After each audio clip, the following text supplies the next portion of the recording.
શેરબજારની અંદર રોકાણના નામે ફ્રોડમાં ઈડી દ્વારા મોટી કાર્યવાહી હાથ ધરાઈ છે। 110 કિલો ચાંદી સાથે 1.296 કિલો સોનું જપ્ત કરવામાં આવ્યું છે।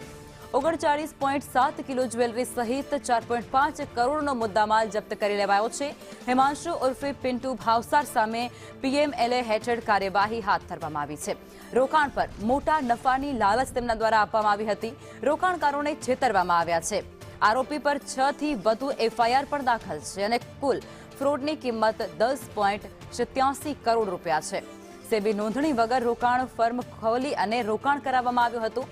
આરોપી સામે ખેરાલુ પોલીસની અંદર ફરિયાદ દાખલ કરવામાં આવી છે। પોલીસે ઊંડાણપૂર્વક આ મુદ્દાને લઈ તપાસ શરૂ કરી છે। તો શેરબજારની અંદર રોકાણના નામે ઠગાઈ આચરવામાં આવી છે। કરોડો રૂપિયાની ઠગાઈ આચરવામાં આવી છે અને જેના વિરુદ્ધ પોલીસ દ્વારા ફરિયાદ નોંધવામાં આવી છે, કેસ દાખલ કરવામાં આવ્યો છે અને ત્યારબાદ તપાસ હાથ ધરવામાં આવી છે। શેરબજારના રોકાણના નામે ફ્રોડમાં ઈડી દ્વારા આ મોટી કાર્યવાહી કરવામાં આવી છે, જેમાં ચાંદી અને સોનું સહિતનો મુદ્દામાલ છે તેને જપ્ત કરી લેવામાં આવ્યો છે અને જેની કિંમત કરોડોમાં આંકવામાં આવી રહી છે।